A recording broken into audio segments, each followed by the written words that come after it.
and then what was it a couple of years ago when Manfred, the commissioner there, was kind of bad mouthing a little bit that he's just not a marketable guy. Like, this is exactly the guy you need, especially now with all of this scandal going on with the cheating stuff with the Astros and all that. He's the guy you want to be the face of it. He's the guy you want out front. That's he works hard, he plays hard, he's part of his community. So what if he's not out there being flashy? Yeah. So what if he's not the guy that is going to go out there and sell all your products for you? That's not what you need. You need him to sell baseball, and he's probably one of the best ambassadors for that. Yeah, this is okay. Jeff Barnes on this podcast for the Angels. Angels, part of our 30 teams on 30 pods. So, yeah, thanks for coming on the show. That's my pleasure. Yeah. And I'm glad we were finally able to figure out a good time for it because, we tried to do it a couple times, but ended up having to push it off. Yeah, I guess you weren't feeling well that one time. And then, of course, last week was a cruddy week all the way around for just trying to think of sports in general. Yeah, I couldn't focus at all when that happened.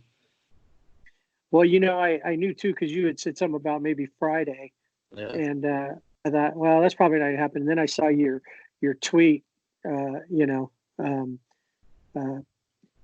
toasting Kobe, and I assume you were probably watching the opening, of the Lakers Blazers game when they the tribute to him that night. Yeah, I was watching that game. Yeah, so. Yeah, I didn't even think about it. I figured, well, that's more important at this moment anyway. Mm-hmm. Living here in LA, it was easy to do that, just to be in that moment. Right. Did you go see any the mural outside the stadium, all that or no? I haven't been over to. I've been near Staples, but I haven't really been at Staples. I have seen today. I was driving down the street and saw a couple of different places in different parts of LA that they're starting murals, painting the side of their building or whatever with Kobe stuff. Yeah. So, yeah, it's we're going to see that for there's going to be a lot more places to do that, and LA's is a city that's got a lot of different things. You go to different parts of town. There's stuff, painted. In fact, today I was driving over by Dodger Stadium, and there was there's a mural up on the wall of Fernando Valenzuela that, I always think about it because I always remember when he came up when I go by it. So pretty cool. Yeah, definitely. That's awesome. That's some of the murals that the people made of Kobe and Gigi. They're really good. Like, some of these people are really talented. Yeah, that one, what is it? I think it's at Pickford Market. I was looking at that the other day, thinking if I'm in that area, I got to stop by. The market's not on a main street; it's kind of off for a block or two. One that they put up that they did right away. That came up a couple of days after, and that one was pretty good. Bono. Sorry. Oh yeah, it's going to happen soon. And then it's like, all right, well, that's what they've been saying for a week. Yeah, right. And all of a sudden, it was just like a bomb dropped. Yeah, all that out there. And shoot, if that's really all that happened, the Dodgers got away with murder here. Yeah. Only having to give up, really,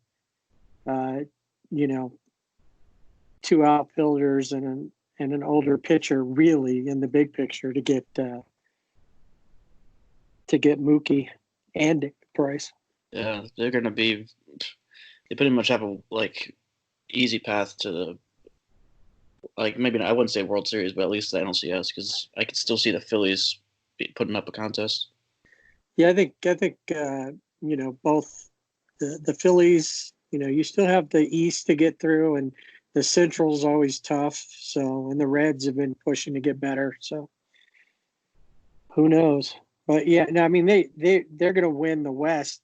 Even if they hadn't made this trade, they were going to win the West. Yeah, they're going to win it by August. Yeah, at least. Yeah, I mean the Padres and Diamondbacks they're going to be on the rise, but they still have a couple years. They still have at least a year left until they're. Yeah, don't be surprised if the Padres screw that up. Though. Right. And the Diamondbacks, for that matter. Yeah, it seems like they always screw something up. Yep. But yeah, and then the other thing was you guys got Jock Pederson for who was it? Rengifo. Yeah, Luis Rengifo. How do you say it? Rengifo. Rengifo, yeah. Yeah, which I forgot it was a silent. Yeah. I mean, of everybody, Rengifo was pretty solid last year, filling in after La Stella went down. Mm-hmm. So between him and Fletcher, they kept one of them filling in for La Stella and the other one for Simmons when he was out. Right. Helped out a lot. Fletcher played a lot of third base, so I mean, don't need that now. But yeah, it seems like the Angels seem like they're trying to hit their way into the playoffs because their pitching they haven't really done anything with the pitching, but no, not at all. Yeah, they got Dylan Bundy, Cy Young candidate. No, I think it's Julio Teheran. That was the major pickup. Yeah. I think this year probably it's going to be more of that instead of like last year where we just had picked up Harvey and Cahill and hoped that they would eat up innings. Right. This year they still did that with Bundy, Teheran, and who else did they get? I think they're going to just try to throw a lot of pitchers at the problem and hope that somebody sticks and, it comes together. Because this is kind of where we were last year. We had a fairly solid offense overall, had what's his name? Just out of my head. Well, with all of the injuries we had last year, had we Upton, had we not lost him right away, that might have been, and as bullpens go, we had a pretty decent bullpen overall. Problem was, those guys had to carry everything. Right. So that was an issue that just wore out the bullpen, and then we're throwing how many different kids at the problem last year. Pulling up guys who had barely started Double-A, and now they're already starting for the big team, and it's like what's his name, Jose Suarez.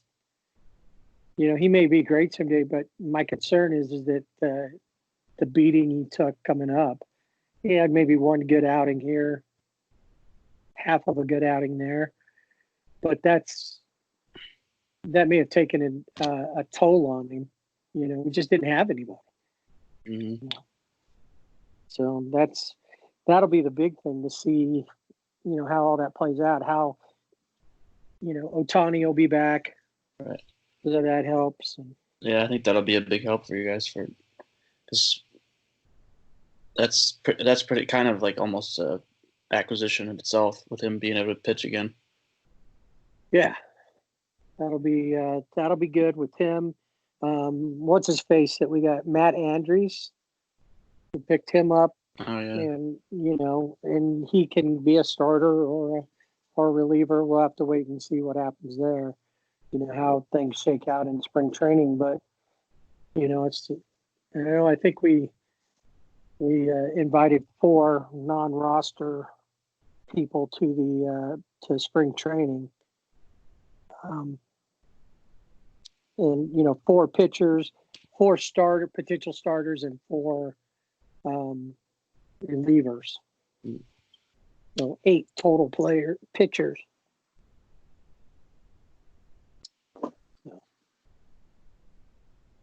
yeah. I think that one Griffin Canning's going to be good. I think. Yeah, I think Griffin Canning has the potential to be there, and he pitched overall. He pitched pretty well last season. Mm-hmm. Of all the minor leaguers that get called up, he was the one that was most ready.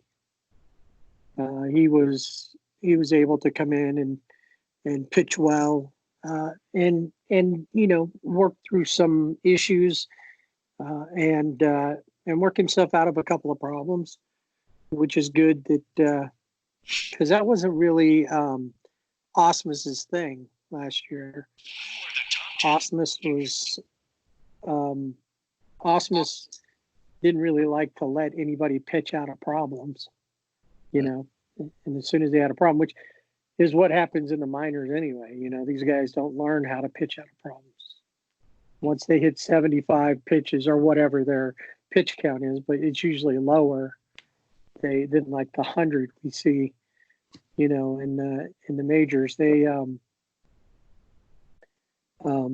just yank them. They don't let them learn how to really pitch. So, and I think that was part of like what the Angels' issue was that they just didn't have anybody that was ready to go to move up and really contribute, other than like Griffin Canning. Patrick Sandoval was okay, except that he wasn't very good when he started. He always needed an opener. Oh yeah, that's true. So it's like we need people that can go in there and the days of old of Nolan Ryan and Frank Tanana and those guys that they started games and 16th inning they were finishing them. Throwing, what was I just saw the other day, Nolan Ryan throwing a 13-inning game and 278 pitches and facing 50 some odd batters. Wow. That's why he was always my favorite growing up, because he just threw the ball hard and he could throw forever. And he's an anomaly compared to a lot of guys, but Frank Tanana could do that just about the same. So.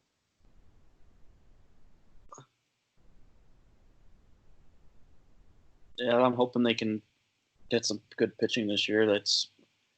I need to see Trout in the playoffs, like we all do. Right. Right. Like yeah, it'd be nice. Like that's wasting the talent of the best player in the world. Yeah, and he's that guy. He's out there. Honestly, when you watch the way he works and the way he goes about things, kind of like your idol there, Mamba. I don't think he's got that same same focus necessarily that he can close everything else off. But he may. He's just he's a good guy. He's a humble guy. He's he's out there, just like you heard stories about Kobe. He is out there, going wherever he can to to do things for kids. He signs autographs for hours. He's and then what was it a couple of years ago when Manfred, the commissioner there, was kind of bad mouth him a little bit that he's just not a marketable guy. Like, this is exactly the guy you need, especially now Yeah, with exactly. all of this scandal going on with the cheating stuff with the Astros and all that. He's the guy you want to be the face of it. He's the guy you want out front. That's he works hard, he plays hard, he's part of his community. So what if he's not out there being flashy? Yeah. So what if he's not the guy that is going to go out there and sell all your products for you? That's not what you need. You need him to sell baseball, and he's probably one of the best ambassadors for that. Definitely. Yeah, it's on this podcast before we've talked a lot about like how like baseball has kind of like a marketing problem. They don't even market their players enough. Like I remember saying one time where if somebody saw Mike Trout like out in the street, like not many people would even recognize him, which is terrible. Right, unless you're a fan, Yeah, and you really knew, then yeah, he wouldn't get that. Any, for the kind of guy that he is, he plays in the right place. yeah, There's some people that, they need to play someplace flashy. They need to play someplace where there's a lot of, it's like if ever there was a place for Reggie Jackson, it was the Yankees. right. He was that kind of guy. Mike Trout, even though he could have gone and played and done a good job there or Philly or whatever, he's just low key enough that Anaheim's the perfect place for him. Orange County, is a place for him to go and just kind of hang out and fly under the radar, as it were.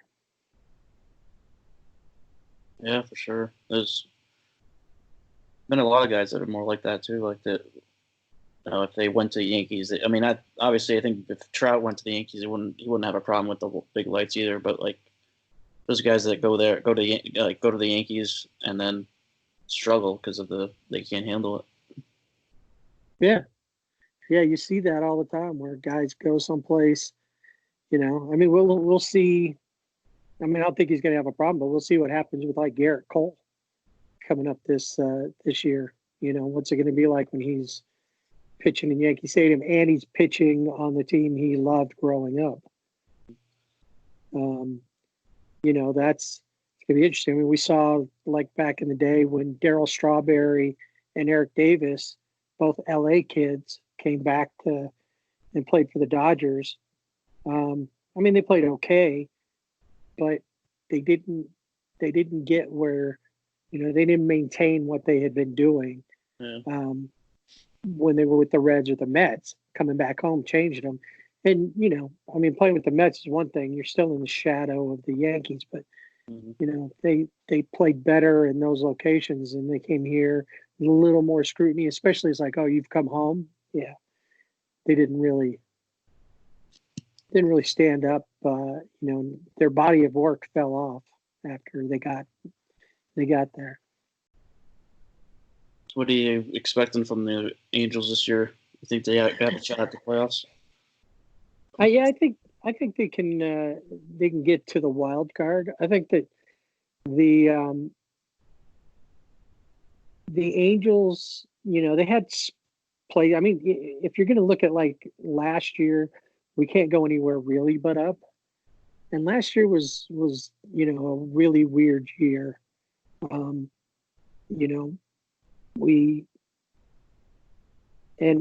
I think I saw in flashes, with the exception of the pitching, what could happen, even with some of the pitchers, Right. that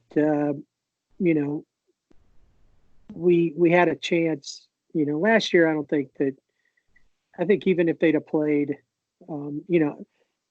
if they had caught fire and been able to kind of keep it going for a little longer, they still would have ended up being third behind the Astros and the A's. That was just the way it was last year. And sometimes that happens. It's like, figure the year before the Red Sox, came out of the gate at 1,000,000 miles an hour, and they really never slowed down.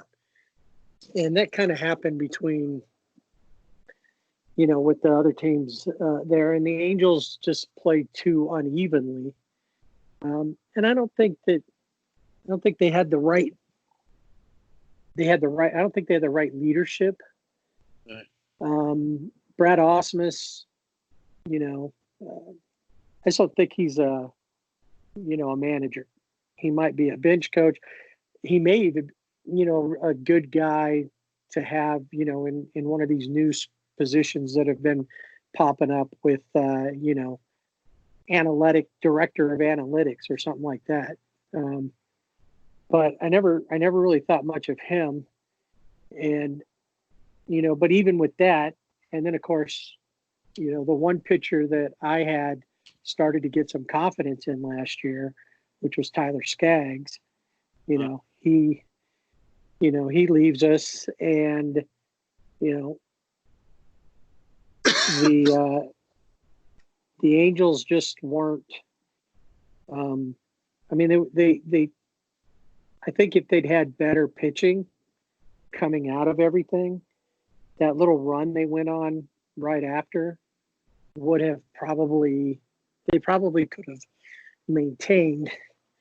But then, the wheels fell off the bus completely as the year went on.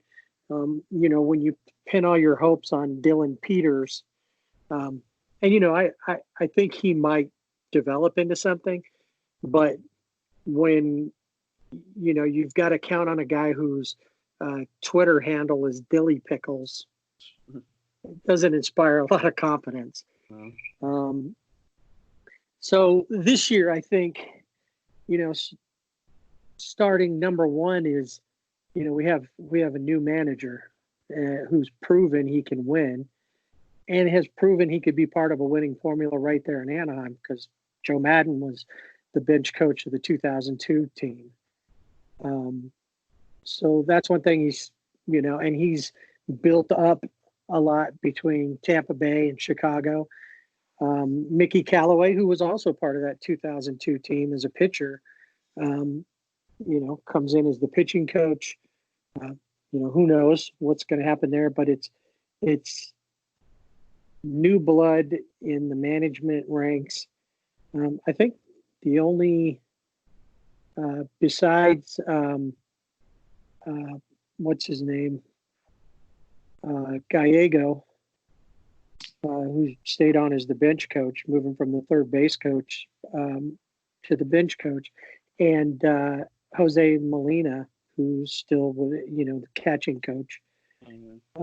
Everybody else is new, and so you've got a breath of fresh air in there based off of last year, where there was just a lot of people trying to do brand new things, which may very well work had they had the time to spend and implement and build up from.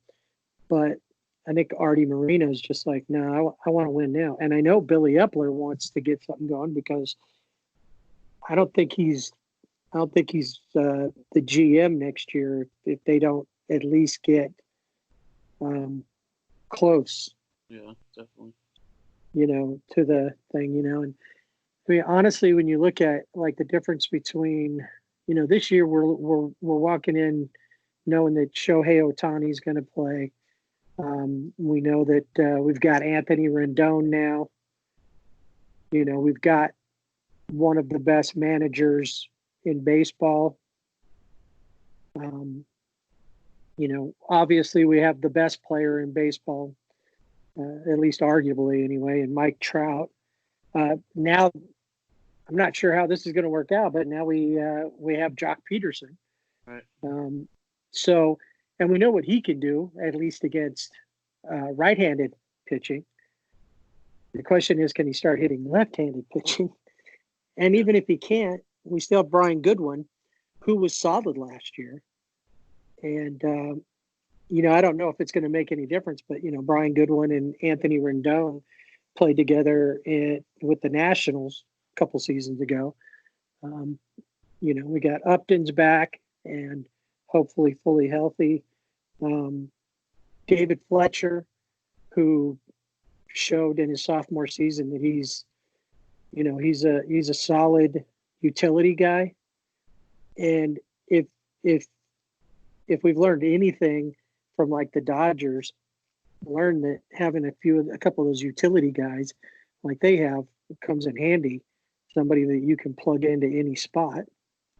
And then Tommy LaStella, who was an all-star till he broke his leg there, coming back. Hopefully he can have that same kind of season. He's a guy that played with Joe Madden when he was in Chicago. The question now will be, and what's kind of odd is last year was pretty much, here we've got all these injuries all over the place. Andrelton Simmons went down, for quite a while. It took him a while to get back. He's one of the best shortstops in the game. So we've got that. But last year was, I think, the first season since he's been here that he didn't have issues, and that was Albert Pujols. He still didn't put up his, St. Louis numbers. But like we've seen here in Anaheim a lot, we get to see all the history made. Rod Carew got his 3,000th hit here. How many Hall of Famers went through. Reggie Jackson was an angel at one time. Frank Robinson was an angel at one time. We had all those guys, so we've seen it. So we get to see, a third of Albert's numbers have come in Anaheim, and he's trying to be the Tom Brady of baseball. He's like, I'm going to finish out my contract, which is 2 more years. But the question will be is, can he play every day or as much as he did last year and put up decent numbers and anchor down first? Or is it going to be issues of the past? And the biggest question will be, who do we put in there? We've got a couple of guys, Matt Thace, who he's got to get some time in, I guess, but I'm not convinced he's the guy to take over. Tommy LaStella, I guess, can move to first if need be, from what I understand. We've got another two-way player in Jared Walsh, who can play some first. He can pitch. So I think the Angels, the best that they can do is to not worry about what the Astros are doing or the A's are doing or even the Rangers or anybody.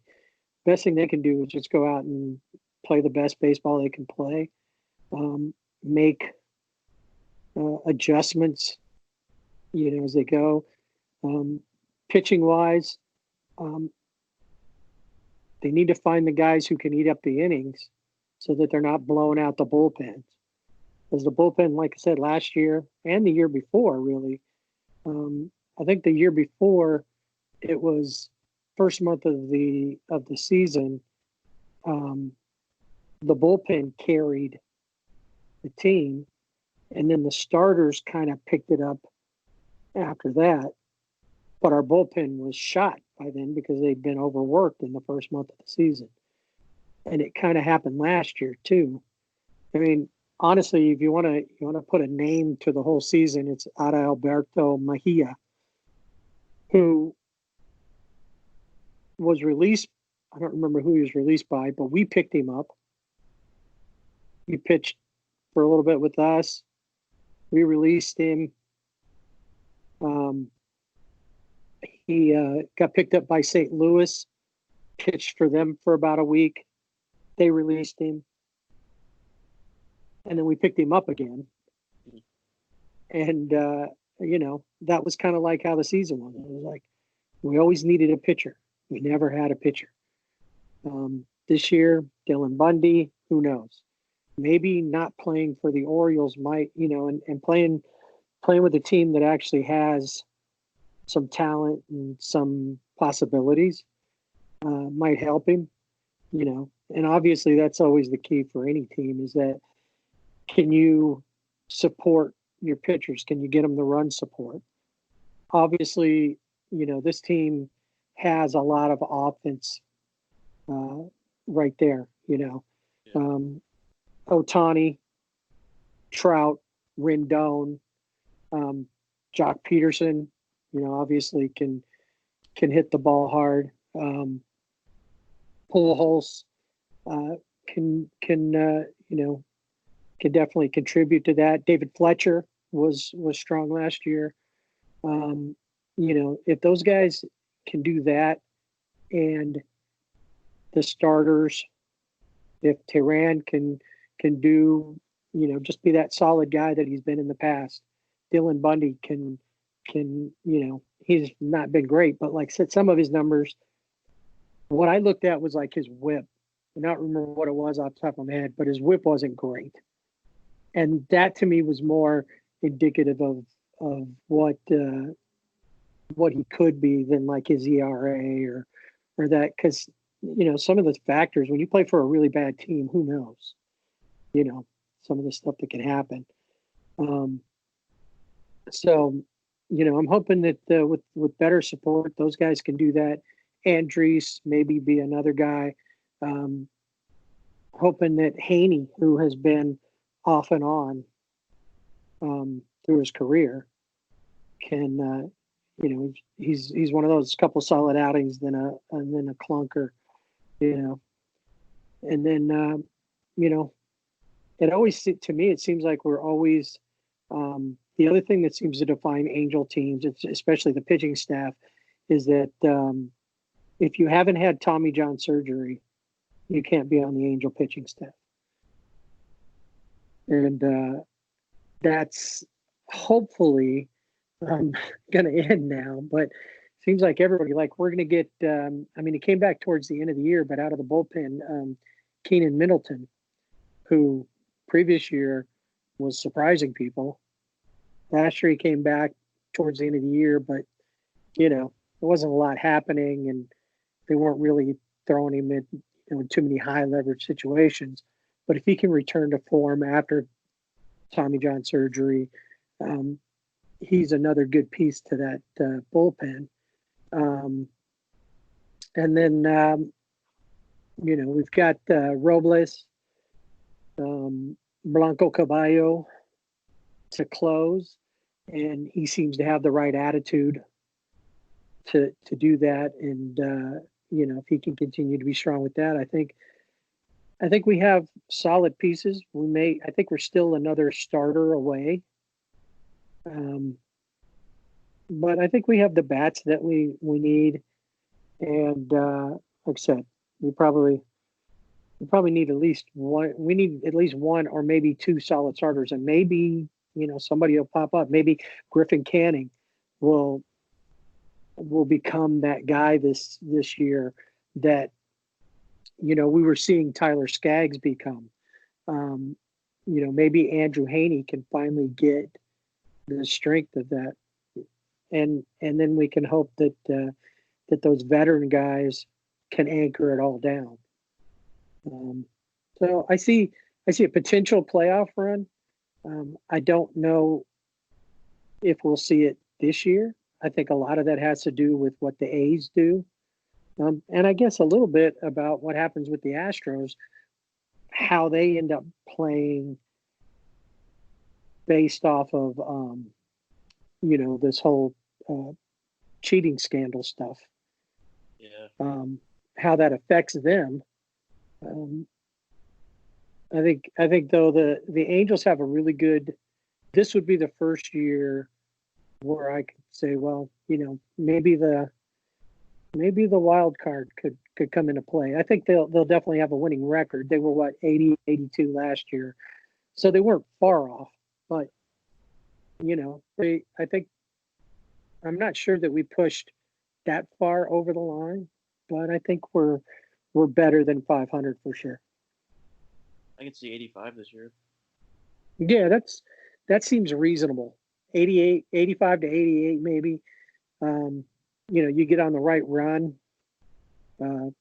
Couple of good series. Especially during the summer, you keep everybody healthy. That's the one thing that I think, I always look back and of course, and when your team wins a championship, until they win the next one, you always look back at the team that won and go, okay, well, what was it about this team that reminds you? This team, the current team reminds me of that team, and I think the one thing that worked in 2002 for the Angels was that even though they didn't have any like real big names, we had a bunch of rookies and some guys that, Scott Spezio was probably on the edge of being washed up anyway. And these guys all came together, but the biggest thing that they had was they got healthy all at the right time. And that allowed them to play out the rest of the season together and get things going and get on a run. And you remember that 2002 year was the year that the A's won like 20 in a row, and that was the season, the Moneyball season from the movie and the book. And when you look at that, the Angels kind of flew under the radar there, but they all came together at the right time. And, they got lucky that a lot of rookies came up. That was the year of K-Rod, that Francisco Rodriguez came out of nowhere, and the bullpen out of nowhere. John Lackey came up out of that as a rookie, So, and then it was just the right mix. So I see this year that we have some of those things. I think we just need a little more solid pitching. But if we can stay healthy all year, that will allow the continuity. And as we see in things that, like looking at the Laker team this year, there's a bunch of guys who are older guys. They've come together as a team, and the continuity when they're able to play together all the time. There's not a lot of guys out on injury, for injury issues and things like that. It makes it easier for them to get into a flow and play. And I think that this is a team. It seems like Anthony Rendon kind of fits in. He's kind of a low-key guy. Trout's low-key. There's nobody really over the top on that team. They all are grinders. They go out there. They play hard. And like I said, we could bring in the pitchers. If they can find at least just some middle-of-the-road consistency. And then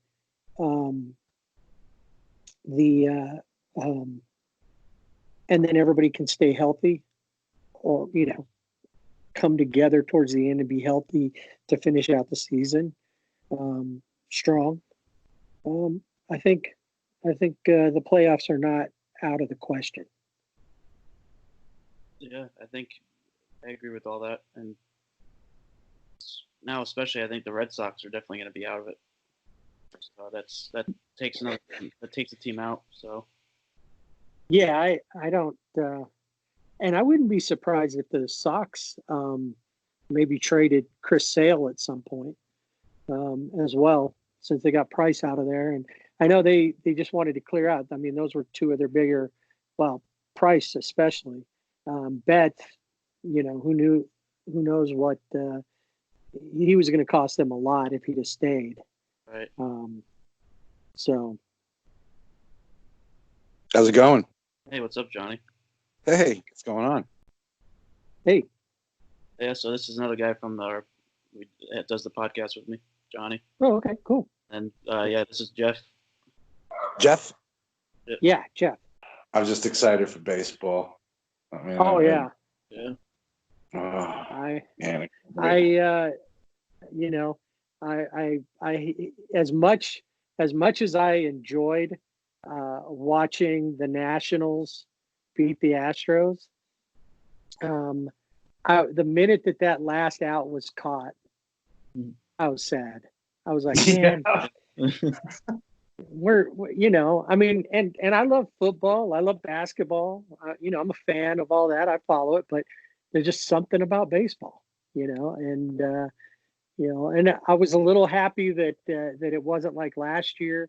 The off season things happened a little quicker, so that way when it kind of quieted down, we could kind of.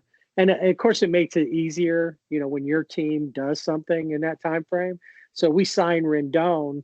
It reminded me, back when we signed Pujols and C.J. Wilson that one year. Yeah. It's like, all right, if we don't do anything else, I'm good. Yeah. Or, if you're a fan of another team that doesn't do anything, but this year it was like, okay, we got Rendon, and then watching the Dodgers until today, there was nothing going on with the Dodgers, and you're like, okay, so we got another year of Andrew Friedman holding on to everything, and all right, we'll just win 8 titles in a row for the National League West, or but obviously he knew what he was doing. It's kind of like I was talking earlier, or actually I was talking to somebody the other day. Was like, I remember when Kobe Bryant was in the draft, and they were talking about then Jerry West went to get him, and being a Lakers fan since I was a kid, I was like, Kobe Bryant, come on, what? And then what do we want this high school kid for? I'm sure. And it was like, no, Jerry West really thinks he's going to be something. Oh, Jerry said that? Okay, that's fine. I'm good with that, And it's the same thing with baseball. You look at it and you go, all right, Andrew, if you think that's going to be fine, you've got a proven track record. Now, if only we could do that with Billy Epler and say, okay, Billy, yeah, that works. Yeah, well, we'll see what he gets done. I mean, we got, my twins, we got Falvey and Levine in there. And, we won 100 games last year, only the second time in our franchise history. So that was great. Hired Baldelli, which was awesome. And really took off last year. And I like the moves we made this year. Would have liked to get, obviously, like you said, would have been great to get Cole or Strasburg or someone like that, because we need the pitching. But that wasn't in the cards. I was hoping for Wheeler. That didn't work out because he wanted to stay close to his wife's family down by Philly in South Jersey. But I like the moves we've made. I love the Josh Donaldson signing. I was psyched about that. Oh yeah, that's right. I forgot about him. And didn't you guys get was Odorizzi your guys? He took the qualifying offer. Odorizzi. Yeah, right. We extended him a qualifying offer. He took the 1-year deal. He's going to be making 17. I think it's 17.8 this year, or whatever the qualifying offer is. So he took that for the 1-year deal. I think he wants to do a little better than he did last year and get that money. I mean, he's 29 going on 30. He pitches great this year. He'll get himself a nice 4-year, $20 million a year. He'll definitely get the contract. He's been solid his whole career. And he actually had one of his best seasons last year. So I'm excited for him to come back.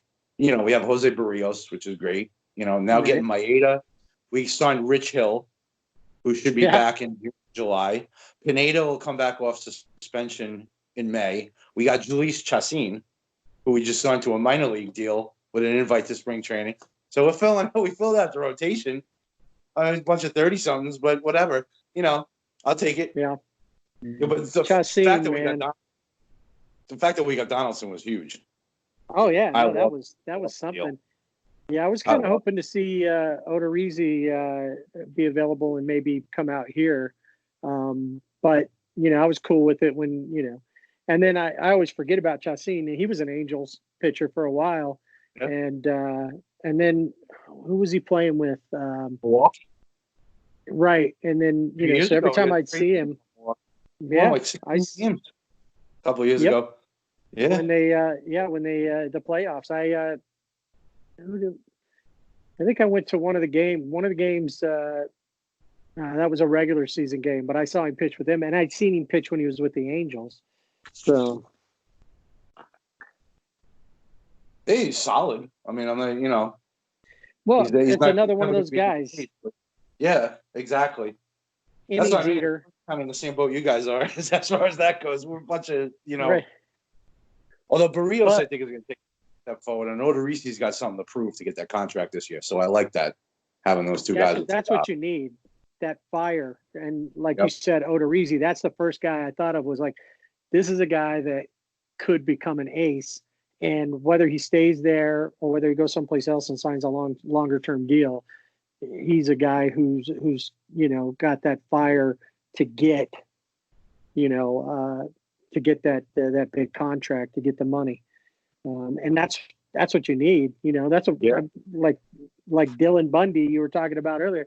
I hope he's got that fire to prove, hey, I was worthy of that first round pick.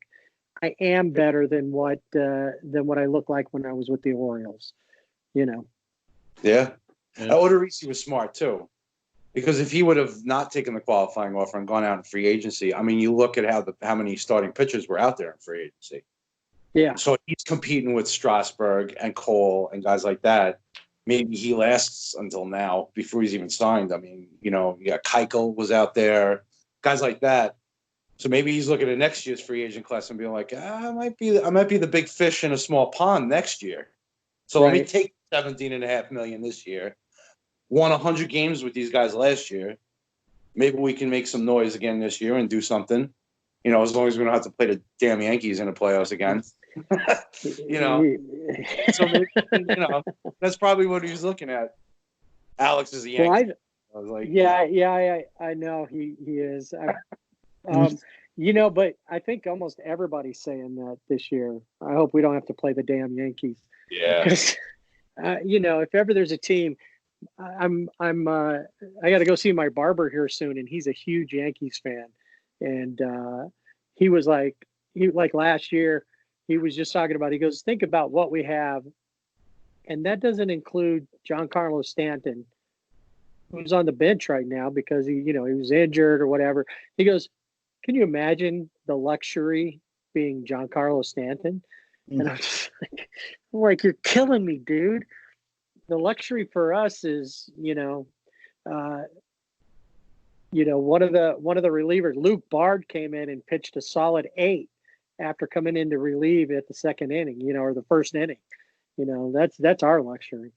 You're like happy that Giancarlo Stanton can come in and pinch hit. The haves and the have-nots for sure. Yeah, it's definitely true. Yeah. It's going to be interesting to see, how the Yankees, because if the Yankees don't run away with the American League, it's going to be a big disappointment, isn't it, Alex? Yeah, I think it will be. Yeah. Well, how do you feel now that the Red Sox are kind of throwing in the towel? Is it still going to be huge Yankees Red Sox games, or is it going to be like, all right, that's we can count that in as 19 wins this season? Yeah, it's definitely not going to have the flair as it has in other years, but I think they'll still be competitive. Yeah, like they always are against us. So I saw that JD Martinez tweeted like sad face or something like that. Yeah. Well, he's the only one left. Yeah, they're gonna have to use this money to sign Devers. Oh yeah. Yeah. Or Devers, whatever, how you say his name. But yeah, I think they're gonna. Well, they locked up Bogarts.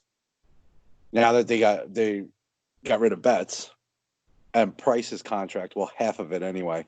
Supposedly, that's what John Heyman reported anyway, that the Dodgers are taking half his contract. Yeah, that's what I saw too. And I figured they would take at least half because they didn't give up much. Mm-hmm. You know what I mean? They Verdugo. It was about it. Really? Yeah. Really nothing like, I mean, if you're going to take on all of Price's contract, if you're the Dodgers, I mean, if you're not going to pay their contract, then you're going to wind up spending more as far as prospects go. If you're going to make the Red Sox pay most of Price's contract, you're going to wind up having to pay it in prospects. And for the fact that they only gave up Verdugo and Maeda to get Betts and Price. Well, they got their prospect from you guys, from the Twins. Yeah. Well, the Red Sox got him. Yeah. The Red Sox got him. Yeah. So I mean, that's where the Red Sox were okay with it, but I mean, from that standpoint, but yeah, I mean, really, the Dodgers just, I mean, this was for them. This was like the dollar store deal. They didn't have to give up anything hardly. I mean, Verdugo, I'm sad to see Verdugo go as far as that goes, because the guy is just, I mean, his energy level is huge. And he was a solid player, but I think, him going there, he has the potential to be, a bigger star than he would have been here in LA. So you kind of sad to see that go, but for what they gave up nobody, and Maeda kind of said that's my wife's. My wife is a huge Angels fan. Like I said, we go to a few Dodger games because we're so close, and Maeda is the only one that she really likes. So she was sad to see him go. She just barely got a Maeda Dodgers t-shirt. So, but and when I told her that, she was like, "Well, at first I didn't see what was going on, that it wasn't connected." And I thought, well, that'd be kind of cool if Maeda came to Anaheim.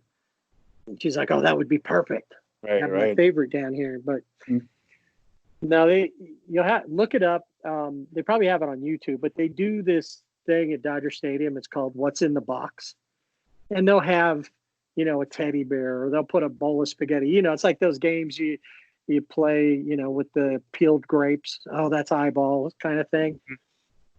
Every time they would do something, they'd put something in there. Maeda was like jumping and hollering, and he was the most entertaining to watch do that, which is what made her love him so much, because he was just so entertaining with being afraid of what was in the box. It's like, it's just a little stuffed bear. I like Maeda. I mean, I like the fact that he's going to be able to slot into the rotation, and then waiting for Pineda and Hill to come back, and stuff like that. But he can also come out of the bullpen. He's versatile that way. Cheap, too. I looked at his contract. I was like, wow, I love that. I mean, he's got 4 years left, and we're only going to be paying him $12.5 million.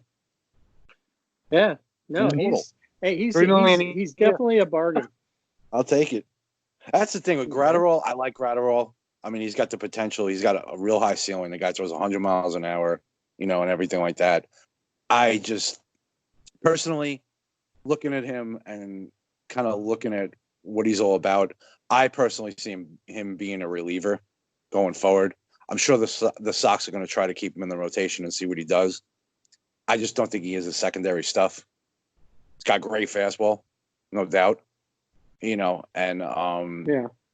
But his off-speed stuff is a work in progress, and I just don't know if he's going to last as a starter. But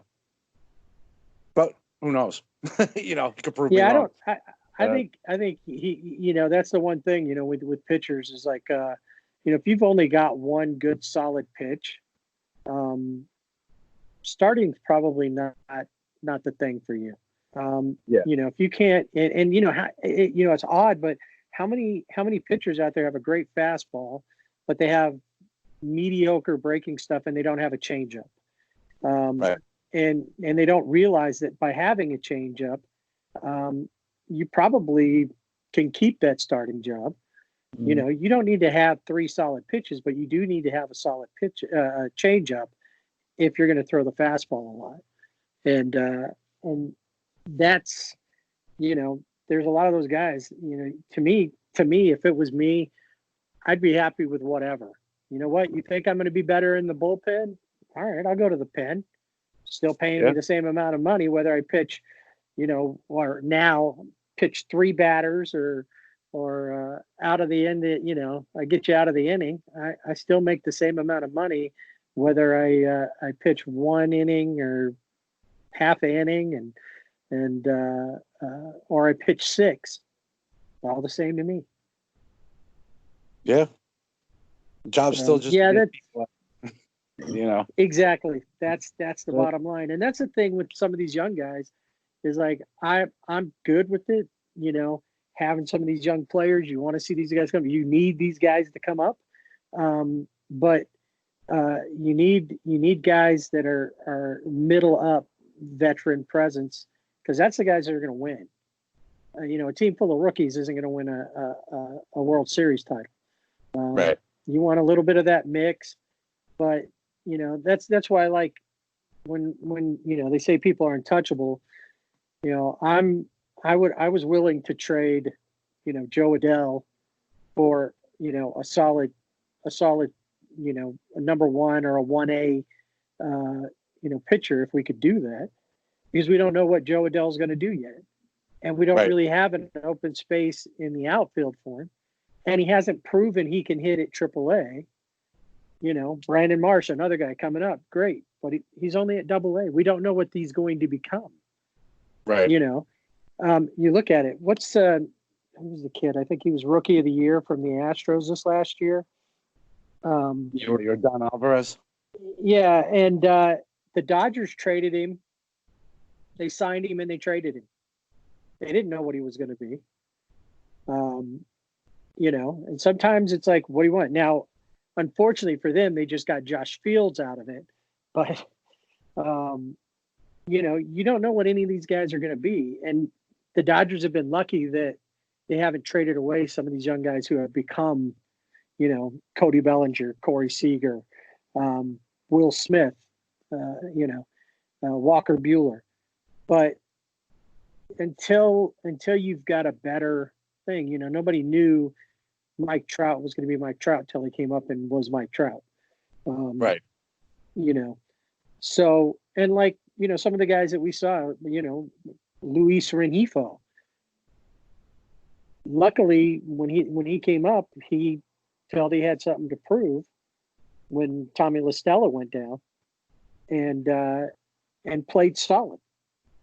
He wasn't awesome, but he showed he could play at the big league level.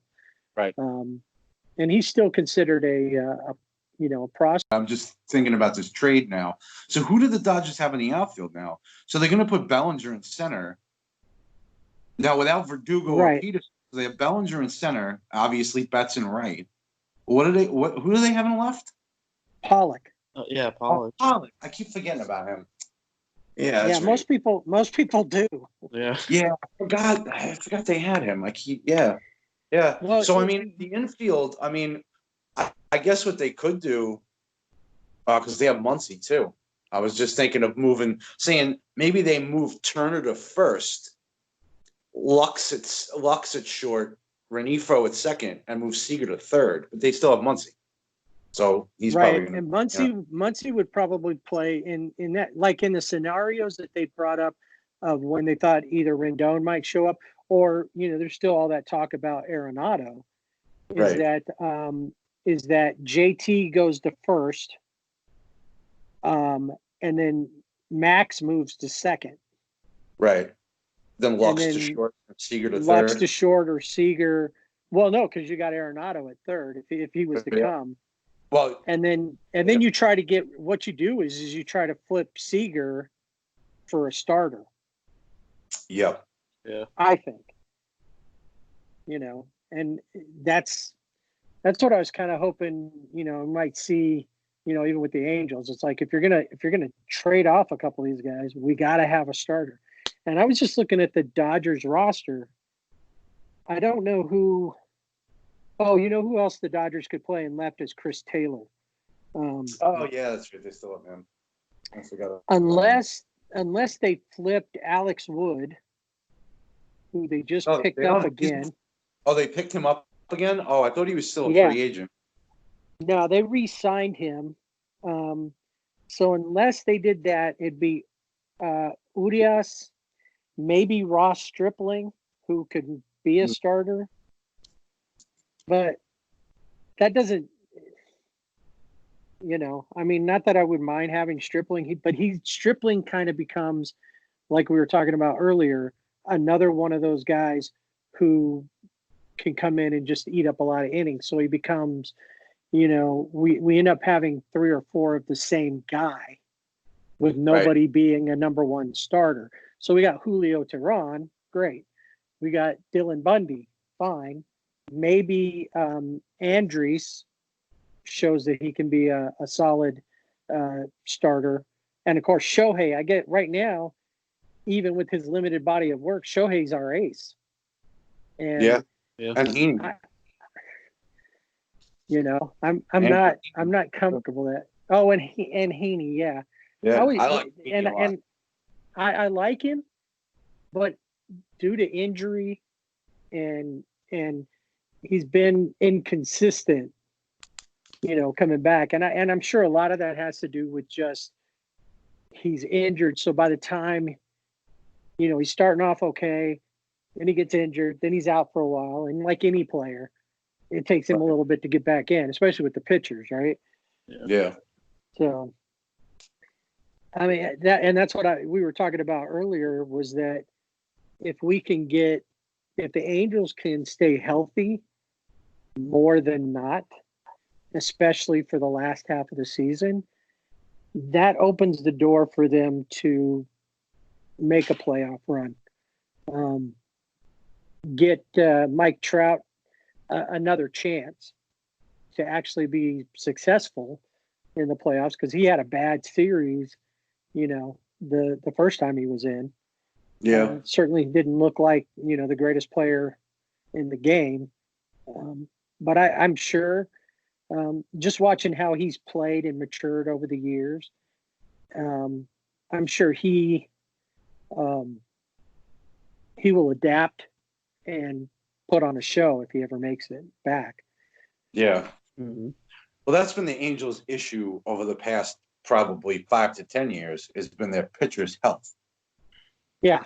I mean, whether it's a catastrophe, like even Nick Adenhart back in the day, or Tyler Skaggs last year, or Garrett Richards, who looked like an ace in the making, and he could never stay healthy.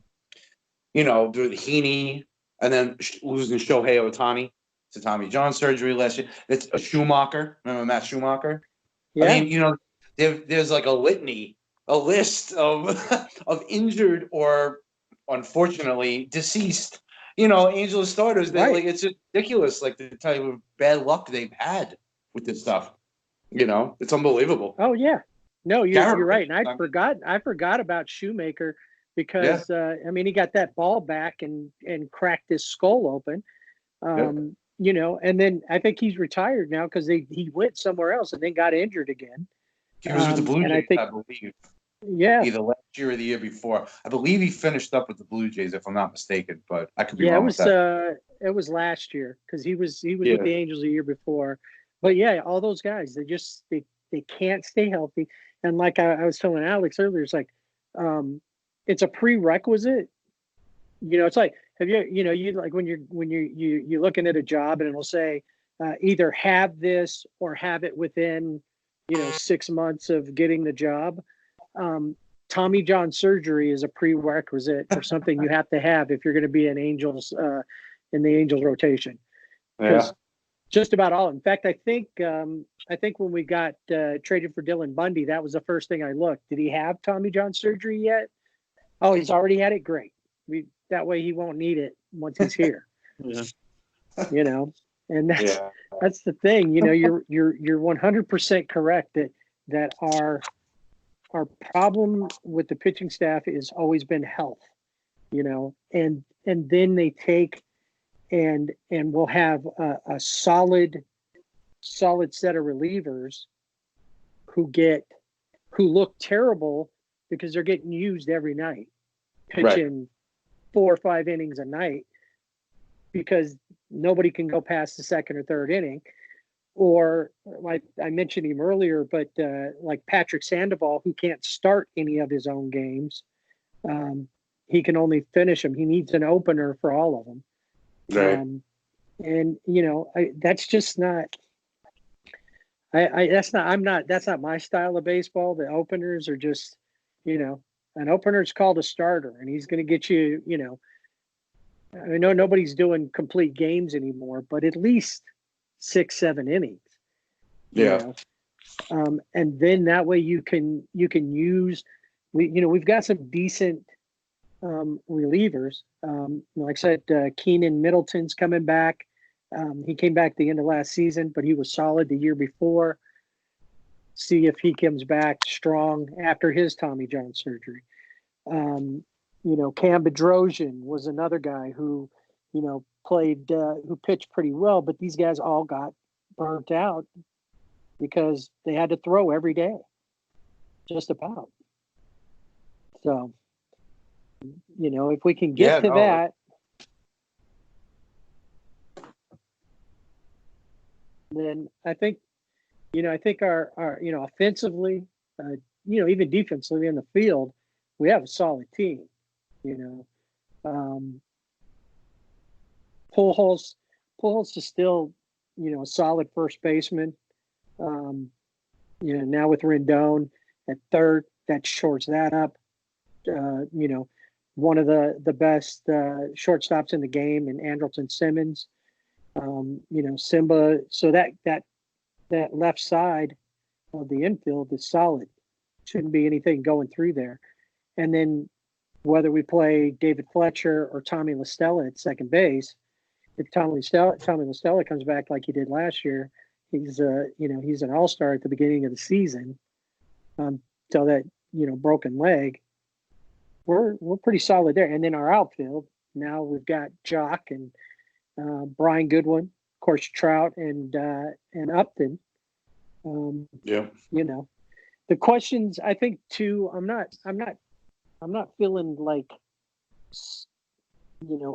overly excited about our catchers. But Jason Castro's better than Max Stassi or Anthony Bimboom. So, those guys spelling him every once in a while, and then maybe hopefully we can grab somebody else to come in. Maybe Madden can convince the Cubs to give up Wilson Contreras or something. I tell you, man, I like Castro a lot.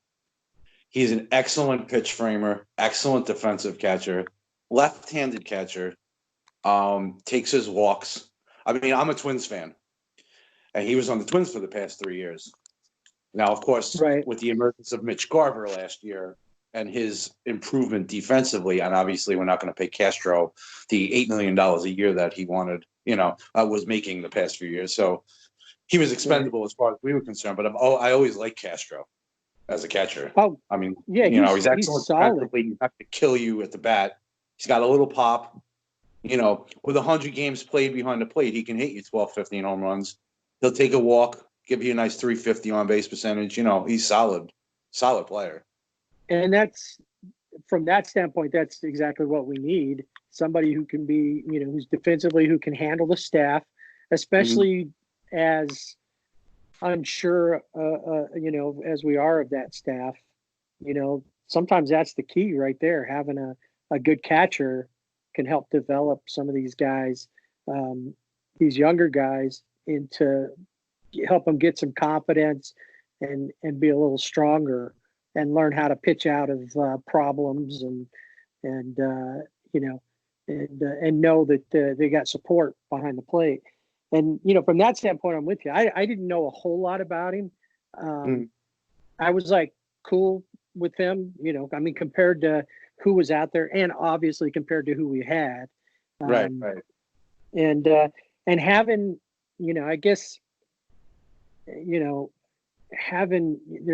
never been, there used to be a lot of great catchers who could hit. I always kind of thought, catchers should probably hit better than anybody because, they got it. They know what they would be calling for in different situations. So they should always know. They don't need somebody banging on a trash can or buzzing them to tell them what's coming. They should know.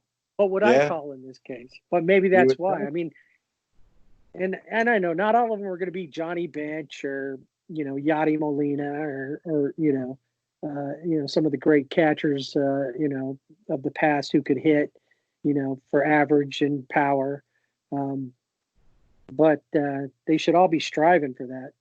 Every catcher should strive to be Johnny Bench. Right. I always considered him the best catcher ever, but that's yeah. I always loved Johnny Bench. Yeah, but I mean that's why I think honestly, if you look at, I'm expecting a huge year out of Dylan Bundy. To be honest with you, I was talking about this. I think it might have been yesterday, Alex, when we were on the pod talking to Andrew about the A's. We're talking about some fantasy sports, and I'm thinking big things from Dylan Bundy. Look, if he's healthy, he's got the pedigree. He was a first-round pick. You got to remember he's had some injuries with the Tommy John surgery, and look where he's played the past few years. Trying to come back with that defense and that ballpark in Baltimore. Now you get to throw to someone like a Jason Castro. You get a left side of the infield with Simmons and Rendon. You got an outfield that has Trout in center field. And you're pitching in a bigger ballpark. 27 years old, coming into his prime, knows how to pitch. I'm really expecting a big year out of Bundy. I think everything's pointing up for him. Well, I agree that that he should have a much better year. I'm hoping, just like what you're saying, your lips to God's ears, because that was my thought when we got him was, and there was a lot of folks here across the board, especially on the Angels groups and that were all like, oh, that was a great move. We got Bundy. It's like, all right, well, only one team could sign Garrett Cole, and obviously we weren't it, and we didn't get these other guys. But Dylan Bundy is a solid choice. Obviously we got to see what he can do in a better situation. But that was my thought process, like you said. He played for the Orioles. Right. Anybody's going to have bad numbers playing for the Orioles, and that's what I'm hoping. Just I want to see it out, see how he plays. I'm hoping that what he's been through. Just like Julio Teheran, there's a guy who's been solid, and we don't need guys who are going to go out there and be. We don't necessarily need Garrett Cole. We just need guys who can go out there and get people out the majority of the time, to trust that their defense is going to take care of them and stay healthy. And I think, like you said, Dylan Bundy could very well be poised to have, at least for him, best year of his career. Yeah, you look at the rotation. If Dylan Bundy takes that big step forward in the different situation, changes of scenery, and everything we just talked about, if Heaney can stay healthy and Ohtani bounces back, you guys got a nice 1-2-3 right there. Yeah, it's not bad. And then you throw in Teheran, and Griffin Canning showed flashes that he could definitely be a good solid rotation piece. Yeah, I like Cannon too. I keep forgetting you guys have Teheran. I never thought I'd see him in another uniform other than Atlanta. Guy seems like he's been around for 20 years. Yeah, I know he's only 28 years old, but it seems like he's been around forever. He didn't play Little League. He came right into the Brave system. Yeah, really. But yeah, he's a solid 180 to 200 inning guy every year. So that's that's the only that's what you haven't had with the Angels for the past 10 years. Right. Yeah, it's been too long since we've had guys that can do that. And and then having a few others. I think, if we can avoid, the one part of it, and I keep looking at what's going is that last year we figured Skaggs, Heaney, would both be there. Who else was there that we were looking at? We had let Garrett Richards go, but when we looked at it, it was like, okay, well, Harvey, you hoped Harvey was going to have a bounce back. I didn't really think so. Cahill, I thought was going to be better, and overall, he threw more innings than any other pitcher last year. But it wasn't until he ended up in the bullpen that he actually saw a little bit of success. It's like, how many guys are we going to have to throw out there? And I feel more confident this year that we have more guys to maybe pick up some of these innings than last year when we lost Skaggs. How many guys went down to injury? Heaney was in and out. And, we're bringing in Suarez from practically single A, double A. He wasn't ready for that. And a lot of those young guys that we had to bring up because we had nobody else. I mentioned earlier the Angels pitching last year in just one name, Adalberto Mejia, was, released and reacquired twice. And we just re-released him back in January because we didn't have anybody. We needed whoever we could get, whether they were good or bad, didn't matter. It's like, they could have probably done that as a promotion. Hey, let's send out tonight, if you're in seat, section 65, seat 3, you're starting the game tonight. It's not just the first pitch. You're our starter. Yeah. Hopefully you can go 6. Yeah. Report to the bullpen. Yeah. Another Adalberto Mejia, another ex-twin. Well, you guys like these ex-twins, I guess, huh? Hey, it started when, way back. Didn't we? In fact, I mentioned him earlier. The Angels have always had a lot of guys. I was talking about Albert Pujols, but how many guys have come to the Angels and had, their big career moments here? Former twin, Rod Carew, 3,000th hit as an Angel. Yep. It's like, it doesn't matter that he got 2,999 in Minnesota. He got 3,000 in Anaheim. Well, I feel the same way. There's a couple of twins like that the same way as Paul Molitor came home to Minnesota. He's from Minnesota, and he got his 3,000 hit with Minnesota. And then Dave Winfield, same thing. Oh, that's right, yeah. Minnesota. He played for San Diego and the Yankees all those years, went to Toronto, was with Molitor, actually, when they won the World Series. And then Dave was here. 3,000 hit, yeah. And then he wound up getting his 3,000th hit also in Minnesota. So I feel it. I hear you. You just look at some teams, you have some teams that just have solid players all through the years. They up and down. The Angels, honestly, it's even now. They didn't get Garrett Cole. I didn't figure Strasburg was coming, but we didn't get them. So Artie Moreno's like, no, I got to have something big this year. So we get Rendon. Did we need Rendon? Well, yes. You do from the standpoint of, did we need him just like, hey, we got a gaping hole here? Well, no, we probably could have filled that up with like David Fletcher or whatever. However, from other standpoints, yeah, we need him, but they wanted the splash. And while he's going to fit in well here, where's the pitching? That's all anybody could think about. But when you look at the Angels, there's always been a big splash with the Angels. How many Hall of Famers at some point in their career came through the Angels? I don't know how many. I'd have to go back and look at it all to see, what the pure numbers are of Hall of Famers that played somewhere else. Reggie Jackson was here. Nolan Ryan was an Angel and should have retired an Angel. You look, Frank Robinson was an Angel. Dave Winfield was an Angel. Rod Carew. We had all these guys who were awesome that you remember. When you say their names, you usually think, oh, yeah, he was like Bobby Grich. Oh, yeah, he was with the Orioles. I was just going to mention him, and he should be a Hall of Famer. I always love Bobby Grich. Oh, Bobby Grich is awesome. But when I was younger, he was an Oriole. Then he was an Angel. He was a great Angel. But you look at all that stuff, how many guys that we got at the back end of their careers, it's cool. Hey, Reggie Jackson almost killed the Queen in the Naked Gun movie as an Angel. That's right.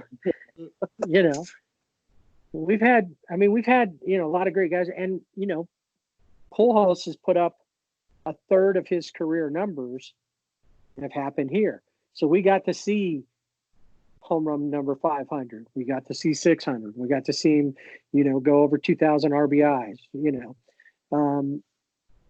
He's, we get to see all that stuff, but we didn't get to see, World Series MVP Albert Pujols.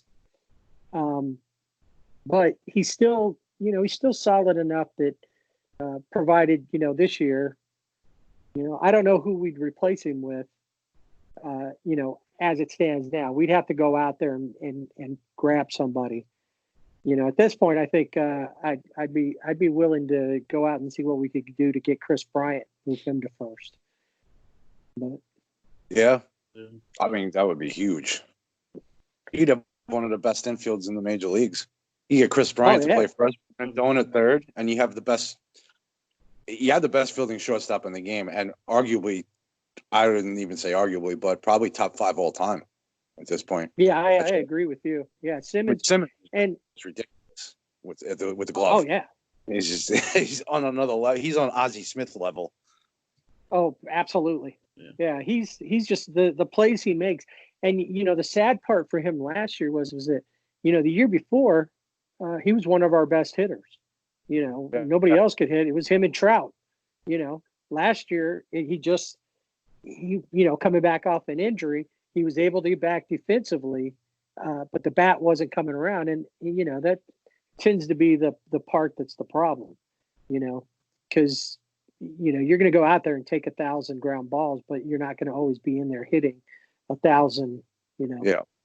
Well, I think that's the thing too, because even in the beginning of his career with the Braves, he was always incredible in the field. I think he's had to work at his hitting. So when you're coming back from an injury, fielding to him has always come naturally. The guy's just a wizard shortstop. But hitting, he's really had to work at and became a good hitter over the course of the years. But in the beginning with the Braves, he wasn't very good at all at the plate. He's really had to work at it. So like you said, when you come back from injury, you really have to, someone like him really has to work to get that timing back at the plate to be a good hitter. Whereas defensively, you go out there and you hit him a few ground balls, he's back to like where he was, Right. So that natural talent takes over when you come back from injury. And I think too, when you come back in, especially with the situation last year where, you've just got a couple of guys hitting and he's going to come back in. He wants to contribute. And so he's pressing more. And that's counterproductive to trying to get back into a groove, not everybody's going to be able to hit like Trout. Trout adjusts pitch by pitch.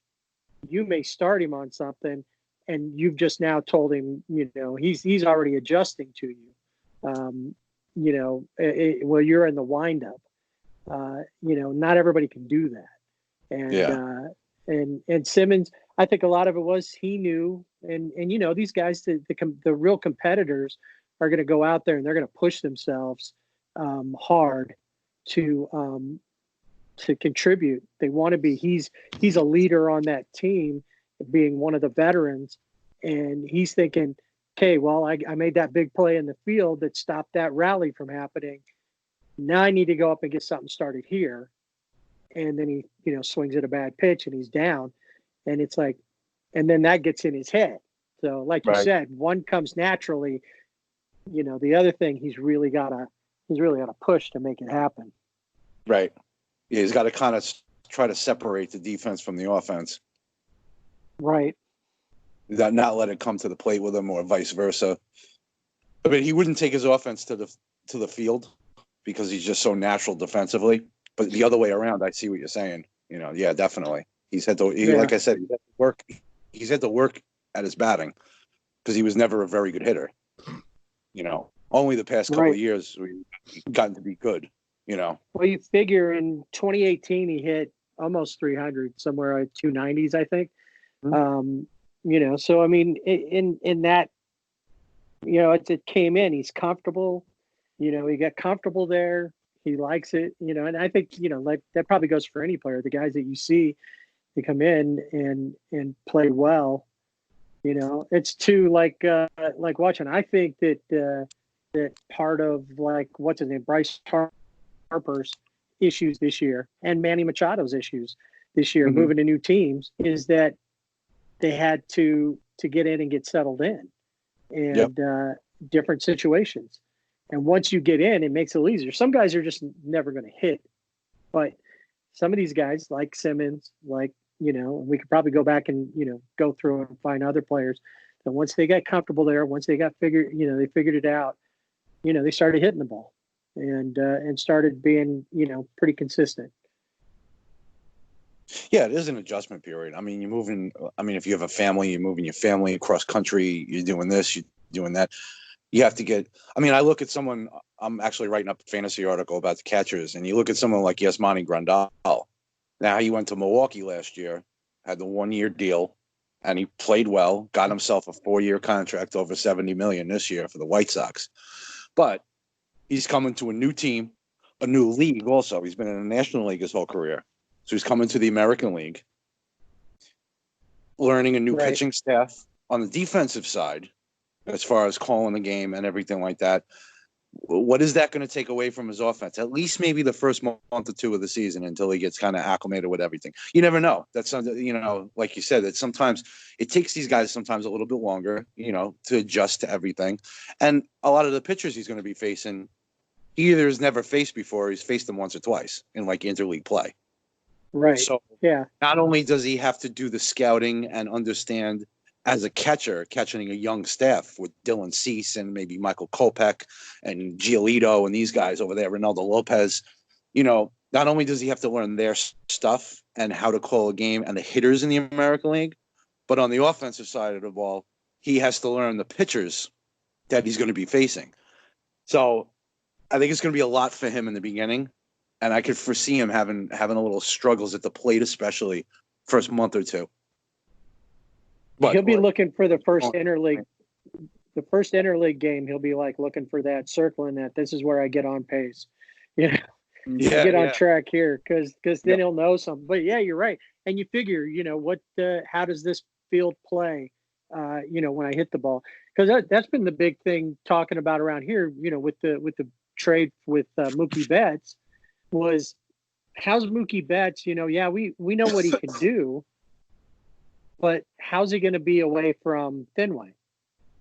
Can he hit doubles off the wall? Where's he going to hit to? How's he going to play at Dodger Stadium? So any of these guys, they go to a new place. It's I think the same thing was said. If Alex Verdugo goes to Boston, he hit a lot of doubles for the Dodgers. He'll be on, if he goes on pace like he did a couple, last year, he'll hit like 900 doubles next season. It was like, that's the kind of crazy thing. So how do these guys, how do they do that? And we'll have to see that too. How does Rendon, adjust to playing in Anaheim versus what he's used to, in Washington? And the same thing. See, and I think obviously it's going to be different. Like you were talking about with Yasmani, he's got double the responsibility, because not only is he learning his pitchers, he's learning a whole new league of pitchers, minus whoever he may have seen before. Rendon's just got to come in and figure out, it's not going to take him long to figure it out. But on any of them, when I hit the ball, when I pull it, how does it play here in Anaheim versus, and for him, how does it play in any American League park? Especially, luckily for him, he's used to Houston. He knows, not that Houston's hard to hit home runs in, but, he saw them in the World Series. But you figure you play, those teams in your division 19 times each. How's it play?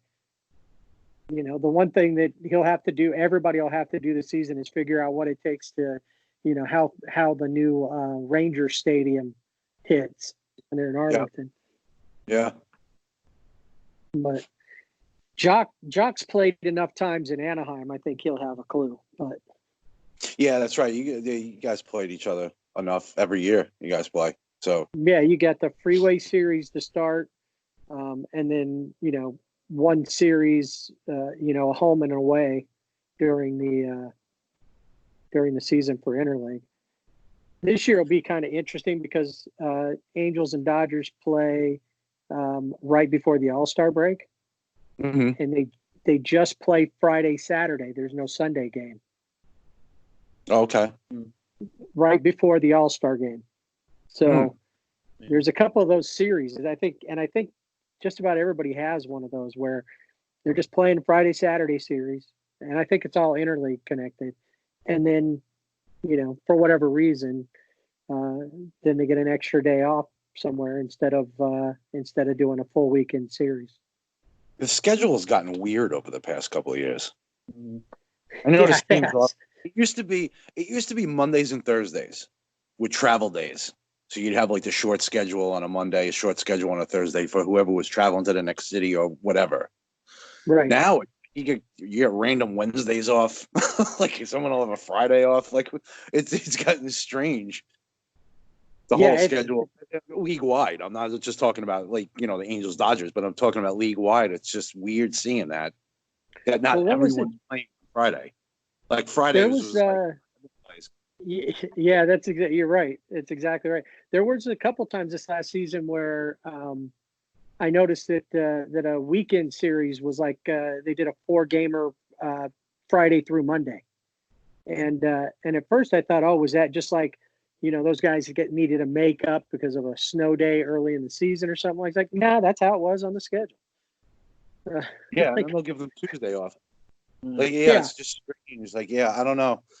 You know what it is? I think it's because they're starting the season earlier now. Because now the season starts in March. I mean, March 26th, we're starting the season. And I think because there's a couple extra off days built into the regular season now, I believe a couple of years ago, they went from, I think it was like 14 off days to 17 off days or something like that. So I think just however they managed it, but there's just random off days for two teams. Like I said, like two teams on a Wednesday will be off, like for almost for no reason. You know what I mean? Just it was never like that, but it is what it is. They all play 162 at the end of the day, so yeah, that's for sure. And it's not like I get it when certain things, the way they line things up so that way certain games can happen, but usually with the way it always was before, you didn't have to worry about that. Okay, everybody's going to do this, and then there's going to be a Tuesday game, so somebody can play Wednesday through, or whatever. I get like when the NBA has, okay, you're going to play 2 games this week. Next week, you're only going to play 1 because we got to line you up to do this trip over here. Right. With the baseball, and then some of the times when they go through. Like, I think there was one time frame, and I'm sure every team probably went through it, but I remember seeing like the Dodgers and the Angels at different times go through like a 25-day period. They play almost a full month without a day off. And it's like, you couldn't have worked in an off day somewhere in there and just push that game somewhere else. So that way, these guys get that one travel day. And then by the time you're done with that, you can barely, walk. You can see it taking its toll, on some of these teams, especially the teams like the Angels who, are struggling to field a team some nights because you got no pitchers or your guys are down with little nagging injuries. Well, that's the thing too. They'll have these stretches, and like you said, like I think each team went through them. Like you get like 18 days in a row, 19 days in a row where you play. And then the next 2 weeks, they have like 4 days off over the next 2 weeks. Like, you couldn't have mixed it in a little better. Right. Like, exactly. you're going to give us days off. Well, let's kind of spread them out. Let's not make it all, bunched together. But I don't know. However they do that, I'm sure they put the schedule in some kind of program that like figures it out, because I can't imagine like a couple guys like sitting down figuring out 30-team schedules and travel and days off and everything through the course of 6 months. Right. I'm sure it's a computer program that generates it, Yeah, but you go back and you look through it and go, well, I mean, I get it, but you've been doing it for how many years? Yeah. It's always 162 games. And I got a little bit like with that Sunday off right before the All-Star game. I thought, okay, well, it's Dodgers Angels, 2 games. You don't need that. And then nobody's playing on Sunday, so they can start getting everything ready for the All-Star game. Right. But couldn't you have just scheduled it and had him play that series in Anaheim, and then nothing's happened at Dodger Stadium, so you got a full week, but that one I kind of figured out. But Summer, like I said, let's start figuring this out a little better, so that way nobody's playing. There's enough baseball to go around. We're not gonna miss our team if they don't play on a Monday or a Thursday. And all we'll have to do is deal with All-Star Weekend, and right about that time frame, pitchers and catchers will be reporting. So yeah, next week, pitchers and catchers. Yep. Oh, I can't wait. So that's the thing too. Awesome. Living up here in the Northeast, I mean, you have the luxury of living in California where you get nice weather all year round. Living up here in the Northeast, as I've done my whole life, it's like cold up here, snowy, although we've had a mild winter. Yeah. But I mean, when pitchers and catchers report, once the Super Bowl's over, you get that 2 weeks, and then a pitchers and catchers report, and you see Arizona and Florida, and it's like 70 degrees, nice green grass. It's like, oh, spring's coming. So that gets me excited too. Not just for baseball, but with the weather itself. It's like, ooh, it's about a month or two away. Nice. Something to look forward to. Exactly. Anything else? Are we good? Yeah, that was a long time we were on there. But. Yeah, we were going for a while. I wasn't sure because I had when you asked me if I was up to doing this, I was like, yeah. So I went back. I think I listened to most of the Padres, the one you guys did with the Padres, and then a little bit of another one, and then I got busy doing something, and I was like, well, okay, about how long is it going to take? And I couldn't tell if, it was just like, hey, you go back and edit it off of a long conversation or what. So. Yeah, sometimes it's like we go for a while, and then other times we kind of just go quick. But sometimes we just start rambling on about random shit, and then it's like I cut it down from like the one night I cut it down from like 3.5 hours. Wow. Because I think I just cut like the last hour out though, so that was fine. Or and then the first half hour or something like that. Well, we definitely did some random stuff, but yeah, this was fun. I'm glad we worked this out so that you do this. I have to tell you this will be my debut podcast. Nice. I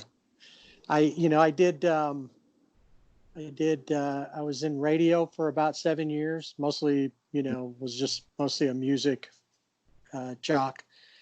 Did sports talk for a little while, but that was all in the days before podcast and all that. If I was still doing that, I probably would be knee deep into it. But tons of fun. Yeah, great conversation, man. Definitely. Well, I enjoyed it. If you ever want me again, just message me. More than happy to ramble on with you guys. Yeah, definitely. Yeah. We'll definitely be touching base during the season, I'm sure.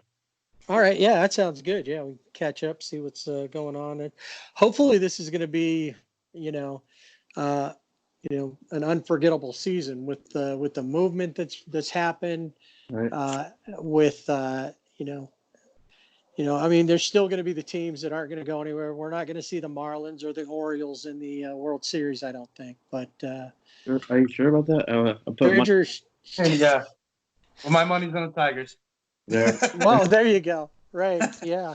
Forgot about the Tigers. Here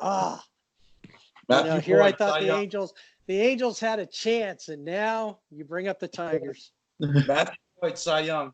Lock it up now. Yeah. Miguel Cabrera, Fountain of Youth, MVP again. Yeah. Is he going to get another triple crown? Yeah, right. Could you imagine that? Well, that would be crazy if he got another one. I wouldn't be surprised if we never saw another triple crown winner. Yeah. Although I wouldn't be saying that. I wouldn't be surprised if Mike Trout won it because he was pretty close. If he'd have stayed healthy last year, he might have got up there and got those numbers. He definitely would have broke 50 home runs. Mm-hmm. If Trout had more RBI opportunities, I think he would challenge it every year. Yeah. It's just This him year, batting second with no true leadoff hitter. He drives it. How many RBI did he have last year? 85. I mean, he's never gonna be a guy that drives in 120, 130. No. Unless, Well, depends on what happens this year since things are kind of changing up. He's got some guys. David Fletcher can get on base. Shohei's getting on. You never know. Well, not so much Shohei, but the bottom part of the order, they're getting on, and him coming up second usually. He's definitely gonna get on base. So you're gonna see like Rendon gonna get his numbers. And Ohtani. Definitely. Yeah. I mean, that's the thing with Trout. He's such a good hitter that I just don't think the opportunities are there for him to drive in runs. I think with the average and home runs, I think Trout is still hasn't had his best year yet. No, I don't think so either. He's gonna have a Bonds type year. Yeah. Wow. Yeah. Without the juice, it's just gonna all fall together for him, and he's gonna hit like 360 with like 55 home runs, like a 580 on base percent. Like something's gonna happen. And it's just has that one season that like is just defines his career right there. Yeah. Kind of like Bonds back in like 2000 or 2004. Yeah. No, yeah, I think you're right. It's going to happen. Last year, Trout had 104 ribbies. Oh, you that? Okay. So people are getting on base, and he was, but 45 of those were him. Mm-hmm. Right. That was how many home runs he hit. So, he almost half of his total was because he hit himself in. Right. So. Yeah, about 3 times as many RBIs as home runs. I think it's a challenge for a triple crown. So, I mean, if he could have 50 home runs and drive in 150, I think you have a shot. Yeah. Yeah. Well, if there's anybody out there right now, I mean, and there's a lot of guys that are coming up, who knows, but he's one of the guys I think, I wouldn't put it past that he might be able to make that happen, Yeah, him and maybe Aaron Judge and a couple other guys. Yeah. So, all right. Well, All right. I will let you fellas get on. I'll let you get back and get that article done for the catchers and whatever else you guys are doing. Yeah, I'll work on that. Yeah, I have to work on editing this podcast, and I have a bunch of other ones to edit that I haven't done yet. So. All right. Well, if you need anything else, just message me. Let me know if you need any information on anything or got any questions. Cool. Yeah, definitely. And thanks. Thanks for the time. Yeah, thanks, Jeff. Nice talking to you, man. Yeah, it's nice chatting with you. Yeah. All right. Have a good night, guys. You too. Good night. All right. All right.